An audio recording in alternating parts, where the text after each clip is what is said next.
অল্প কথায় যে অনুভূতি বোঝে না তাকে রচনা লিখে দিলেও কোনো লাভ হবে না। যোগ্যতার চেয়ে সৌন্দর্যের দাম বেশি, তাই তো মানুষ সূর্যকে নয় চাঁদকে ভালোবাসে বেশি। স্বপ্নের জগৎ তাদের কাছে সুন্দর যারা কখনো বাস্তবের সাথে ধাক্কা খায়নি। বিসমিল্লাহির রহমানির রহিম। হ্যালো এভরিওয়ান, আসসালামু আলাইকুম। সবাই কেমন আছেন? নিশ্চয় আল্লাহর অশেষ রহমতে ভালো আছেন। আমরা আল্লাহর অশেষ রহমতে ভালো আছি। আমি জ্যোৎস্না, বাংলাদেশি ব্লগার বলছি নোয়াখালী থেকে। এত সুখী চ্যানেল থেকে সবাইকে স্বাগত জানিয়ে নতুন দিনে আরেকটি ভিডিও নিয়ে আপনাদের মাঝে হাজির হয়ে গেলাম। আশা করছি আজকের ভিডিওটিও আপনাদের কাছে ভালো লাগবে। কাছে দূরে যে যেখান থেকে আমার ভিডিওটি দেখছেন, আশা করছি সবাই ভালো আছেন, সুস্থ আছেন এবং নিরাপদে আছেন। আমার ভিডিওটি দেখার সাথে সাথে একটা লাইক দিয়ে ভিডিওটি কন্টিনিউ করার চেষ্টা করবেন। আশা করছি ভিডিওটি ভালো লাগবে। আর নতুন হয়ে থাকলে আমার চ্যানেলটা সাবস্ক্রাইব করে আমার পাশে থেকে যেতে পারেন। এতে করে নতুন ভিডিও ছাড়লে আপনাদের মাঝে নোটিফিকেশন আকারে পৌঁছে যাবে। সময় এবং সুযোগ বুঝে দেখে নিতে পারবেন। আর যারা এই কাজটি করে ফেলেছেন তাদেরকে জানাই অসংখ্য অসংখ্য ধন্যবাদ। আমি এখনও অনেক অসুস্থ, নিশ্চয় আমার কণ্ঠ শুনে আপনারা বুঝতে পারছেন। দিনের বেলা ভয়েস ওভার করলে হয় কি, চারিদিকের থেকে শব্দ আসে, হয় মানুষের কথার শব্দ, আর না হয় হাঁস মুরগির শব্দ, আর না হয় রাস্তা দিয়ে যে গাড়িগুলো যাচ্ছে ওগুলার শব্দ। আজ ভিডিও রিলেটেড কোনো কথা বলবো না, শুধু কাজের ফাঁকে ফাঁকে আমার মনের কিছু দুঃখের কথা আপনাদের মাঝে শেয়ার করব। আশা করব আপনারা মন দিয়ে আমার কথাগুলো শুনবেন। এই কথা থেকে আপনাদের ধৈর্য শক্তি এবং কি আমি জীবনে কতটা ধৈর্য নিয়ে বেঁচে আছি, কেমন করে বেঁচে আছি এবং কিসের মধ্য দিয়ে 3টা বাচ্চা নিয়ে পার করতেছি আমার জীবনটা, সেটাই আজকে বাস্তব সত্যি কিছু কথা আপনাদের মাঝে শেয়ার করব। মানুষের জীবনে এমন কিছু ঘটনা আছে কারোর কখনো বলা যায় না। যেমন আমি কখনো কারো কাছে আমার এই কষ্টগুলো, এই দুঃখগুলা কারো কাছে কখনো শেয়ার করি নাই। আমার মা হোক, বাপ হোক এবং কি আমার আত্মীয় স্বজন হোক, আমার হাজব্যান্ড হোক, কাউকে কখনো আমি আমার এই দুঃখের কথাগুলো বলি নাই। আজকে কিছু কথা আপনাদের মাঝে শেয়ার করব। আমি জানি দুঃখের গল্প কেউ শুনতে চায় না, আর সুখের গল্প সবার কাছে ভালো লাগে, খুব আনন্দ লাগে, উপভোগ করে আনন্দ সহিত। যার কাছে ভালো লাগবে সে আমার কথাগুলো শুনবে, আর যার কাছে ভালো লাগবে না সে ইগনোর করে বেরিয়ে যাবে। কিভাবে আমি রোবটের মতো বেঁচে আছি, অনুভূতিহীন রক্ত মাংস গড়া মানুষ হয়েও আমি রোবটের মতো বেঁচে আছি, সেই দুঃখটা কেউ বোঝে না। কারো কাছে দুঃখ শেয়ার করলে তামাশার পাত্রী হয়ে যাব হয়তো, আর কারো কাছে দুঃখের কথা বললে সে হয়তো মন দিয়ে শুনবে, পরে আমার সাথে মনোমালিন্য হলে আবার ওগুলা আমাকে ফিরত দিয়ে দিবে। তো তার চাইতে এগুলা নীরবে সহ্য করে এসেছি, সহ্য করে যাব, এটাই মনস্থির করেছি। ভিডিওতে এই কথাগুলো বলছি, কে কীভাবে নেবেন আমি জানি না, তবে আশা করছি আমার আপুরা সবাই দুঃখে নেই এবং সবাই অনেক সুখেও নেই। সবাই উদ্যান পতনের দিয়ে যাচ্ছে, হয়তো কারো দুঃখ বেশি, কারো দুঃখ কম। তো আশা করছি ক্ষমা সুন্দর দৃষ্টিতে দেখবেন এবং আমার কথাগুলো উপভোগ করবেন। আমার ঘনিষ্ঠ লোকেরা কখনো আমার এই ভিডিওটা দেখলে বলবে কেন আমি ভিডিওর মধ্যে এসব কথা বলছি, তবে আমি আর কষ্ট, আমার দুঃখটা আমি আর মনের ভিতরে চাপ দিয়ে রাখতে পারছি না বিধে আজকে আপনাদের মাঝে কথাগুলো শেয়ার করতেছি। মনের ভিতরে অনেক কষ্ট, আমার অনেক কষ্ট, যে কষ্ট উপর আল্লাহকে দেখাই আমি শুধু, আর কাউকে আমি এই কষ্টগুলো দেখাই না। এই কষ্টগুলো বোঝার মতো ক্ষমতা উপর আল্লাহ ছাড়া আর কেউ বোঝার ক্ষমতা রাখে না। আমার যখন বয়স 13 বছর, তখন আমি 8ম শ্রেণীতে মাত্র ভর্তি হয়েছিলাম। তো তখন আমার মা বাবা কি করলো, আমাকে এই অল্প বয়সে বিয়ে দিয়ে দিয়েছিল। তো আমি তখন বিয়ে সম্বন্ধে বা কিছুই বুঝতাম না। সংসার কি, বিয়ে হলে কি করা লাগে শ্বশুর বাড়িতে, আমি এগুলার প্রতি কোনো ধারণাই আমার নাই। এত অল্প বয়সে আমার বিয়েটা দিয়ে দেওয়া হলো। তো গ্রাম অঞ্চলে একটা প্রচলন ছিল কি আগের, যে একটা মেয়ে যদি দেখতে শুনতে ভালো হয় বা সুন্দর হয়, চারদিক থেকে বিয়ের জন্য আসে, ঘটক পাঠানো হয়। আর আমার মা বাবাকে একদম পাগল করে ফেলেছে, চারদিক থেকে একদম দূর দূরান্ত থেকে আমার জন্য শুধু বিয়ের জন্য আসতো। আর আমার মা বাবাকে বলতো তোমাদের একটা মেয়ে আছে, ওকে বিয়ে দিবে কি না। তো আমি সত্যি খুব সুন্দর স্মার্ট ছিলাম, এবং কি আমার বাবারও সুনাম ছিল। আমার বাবা খুব ভালো একজন মানুষ, সবাই আমার বাবাকে পছন্দ করতো। তো আমার বাবার মেয়েটাকে যদি যে কেউ বউ করে নিতে চাইতো বা তাদের ছেলেকে বিয়ে করিয়ে নিতে চাইতো, তো এর জন্য আমার বাবা কি করছে, বিয়েটা দিয়ে দিল। ওরা তো আর সৎ মা বাবা না, ওরা তো আমার আপনই। তো সবাই এরকম সাইড দিকে মানে পাগল করে ফেলেছে, এর জন্য বিয়েটা দিয়ে দিল। তো আমি তখন তো আর কিছুই বুঝতাম না। আমি বড় ঘরের বড় মেয়ে ছিলাম আমার মা বাবার। আমার কয়েকটা ভাই মারা যাওয়ার পরে আমি দুনিয়াতে এসেছি। তারপর পরে এখন যে আমার ভাই বোনরা আছে তারা হয়েছিল, তো ওরা এক বুঝলে আমারে মানে অনেক শখ করে অনেক করে বিয়েটা দিয়েছে। তো বিয়ে হওয়ার পরে আসল ঘটনা শুরু। এই যে ছেলের সাথে আমার বিয়ে দিয়েছে, ওর চেহারাটা তেমন একটা ভালো নেই, তারপরেও আল্লাহর বানানো বান্দা, এটা বলা উচিত না আমার। আল্লাহ যাকে যেরকম বানিয়েছে ওই রকমই, তবে আমার সাথে তেমন একটা যায় না। তারপরেও আমি কি করব, আমার বাবারা আমারে বড় মুখ করে বিয়ে দিয়েছে, আমি তো আর এখানে কিছু বলতে পারি না।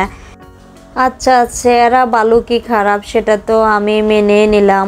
এখন দেখতেছি ওর চরিত্র এত খারাপ, বাজে, কিন্তু বাজে কোনো নেশা নেই, শুধু ওর একটাই খারাপ, সেটা একদম সর্বোচ্চ, মানে কি বলবো, এটার মতো খারাপ আর হয় না।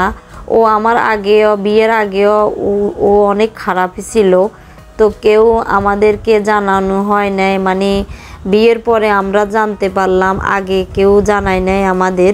তো বিয়ের পরে আমরা দেখতেছি ওর চরিত্র এত খারাপ, ওই যে মেয়ে দেখাক ওই মেয়েরে বিয়ে করে ফেলে, প্রেম করে, এবং কি চরিত্র এত খারাপ আপনাদের আমি এখানে কি বলবো। যদি ওই জুয়া খেলতো, তাস খেলতো, গাঞ্জা খাইতো, তারপরও ওকে আমি ফিরিয়ে নিয়ে আসতাম, তবে ওগুলো কিছুই করে নাই। ওর ফ্যামিলির সবাই ভালো, কিন্তু ওই একমাত্র চরিত্রর মানে এত খারাপ ওর চরিত্র।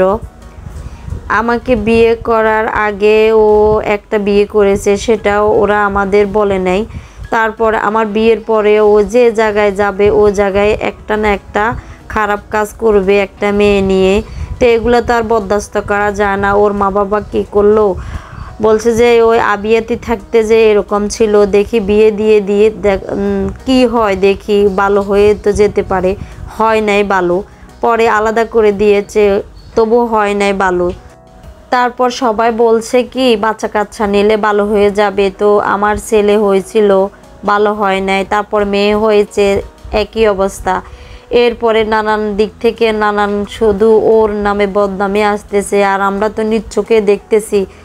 তো আমরা কি করব, আমার বাবার বাড়ি আমি বন্ধক দিয়ে ওকে আমি বাইরে পাঠিয়ে দিয়েছি। আমার মা বাবা বলছে আমার বাইরে কোথায় থাকবে ও যদি এই টাকা পরিশোধ না করে। তারপরও আমি নিজের সুখের কথা চিন্তা করে ওকে বাইরে মানে বিদেশে পাঠিয়ে দিয়েছি। ওখানে গিয়েও মানে সবার কাছে শুনি কি ও কেন ফোন দেয় না, ও কেন টাকা পয়সা দেয় না। তো মানুষের জিজ্ঞেস করলে ফোনের মাধ্যমে ওরা বলে কি ও পিলি বাহিনী মেয়েদের সাথে থাকে। দেশ গ্রামে ও যদি কোনো ইনকাম করতো না, টাকা পয়সা যদিও এক দুদিন করতো, ও কী করতো মেয়েদের মানে লগে পুষ্টি নুষ্টি করে সব টাকা উড়িয়ে ফেলতো। বিদেশ যায়ও একই অবস্থা, ও মেয়েদের পান্দে পড়ে মেয়েদের পান্দে না, ওই মেয়েদের পান্দে পালায়।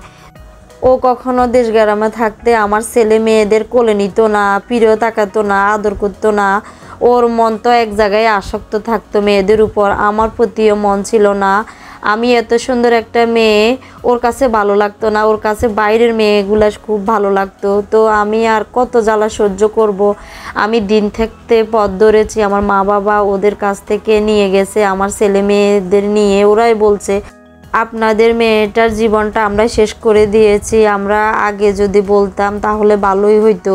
এখন দুইটা বাচ্চা হয়ে গেছে, আপনারা নিয়ে যেতে পারেন আপনাদের মেয়ে, এবং কি আমাদের ছেলে মেয়ে হয় আমাদের দিয়ে যাবেন আর না হয় লয়ে যাবেন। তো আমরা আমাদের ছেলে মেয়ে ওদের দিনে আমরা ওদের দুইজনে, যেমন এই যে এখন আমার শাওন এবং শান্তা, আমি কি ওদের জন্য আমার জীবন মরণ, ওদেরকে পেলে আমি কিভাবে থাকতে পারবো। আমি চেয়েছিলাম ওদেরকে নিয়ে সারা জীবন একলাই থাকবো, আর জীবনে বিয়ে বসবো না। তো আমার গ্রামের মানুষে সবসময় বলতো ও ছেলেটা যদি ভালো হয় তাহলে ভালো কথা, যদি ভালো না হয় তাহলে ওর বাপের মতো যদি হয় তাহলে তোর জীবনটা কিভাবে যাবে, তুই আরেকটা বিয়ে কর। পরে আমি কয়েক বছর পরে সম্বন্ধ করে পছন্দ করে আমার হাজবেন্ড এখন যে মেঘার আব্বু, ওকে আমি বিয়ে করলাম। ও আর আমি পছন্দ করে বলতে পারেন প্রেম করে ওকে আমি বিয়ে করলাম। ওকে আমি সব কথা খুলে বলছি যে আমার দুটা বাচ্চা আছে, ওগুলা সহ তুমি যদি গ্রহণ করবে, না হলে আমি জীবনে বিয়ে বসবো না। ও অনেক পাগল ছিল আমার জন্য। পরে আমাকে একসময় ও বিয়ে করে ফেলে। তো বিয়ে করার পরে সুখে শান্তিতে থাকলাম। পরে একসময় কী করলো, বিদেশ চলে গেল। আমি বলছি কখনো তুমি বিদেশ যাও না, আমরা তিনজন, আমার ছেলে মেয়ে শাওন শান্তা আর আমি, তুমি একসাথে থাকো, তোমার মা বাবা। আর ওর মা বাবা তো কখনো মানিয়ে নিবে না, ওর ফ্যামিলি, কারণ আমার আগে দুইটা বাচ্চা আছে, এগুলো তো কখনো আমি আমার শ্বশুর বাড়িতে যেতে পারবো না। তো আমার এই ছেলে মেয়েরা বাপ হারা হয়ে গেল। ওই যে দুইটা শাওন শান্তা কখনো বাপের আদর পায়নি। ভাবলাম ওর কাছে বিয়ে বসছি, ও সারা জীবন ওদের ভালোবাসবে, কাছে থাকবে। ও কি করলো, বিদেশ চলে গেল। ওর কপাল ভালো, ওর ভিসা চলে এসেছে, বিদেশের জন্য লাইন দিয়েছে, তো বিদেশ চলে গেছে।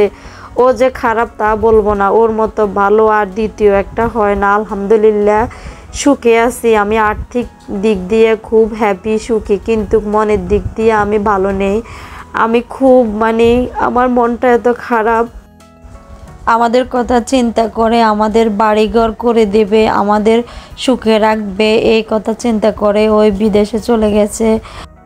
ও বিদেশে যাওয়ার আগে আমি কনসেপ্ট করলাম আমার মেঘা তখন আমার 1 মাসের গর্ভে ছিল, তখন যে ও বিদেশ গেছে। এখন মেঘার বয়স 12+13 চলতেছে।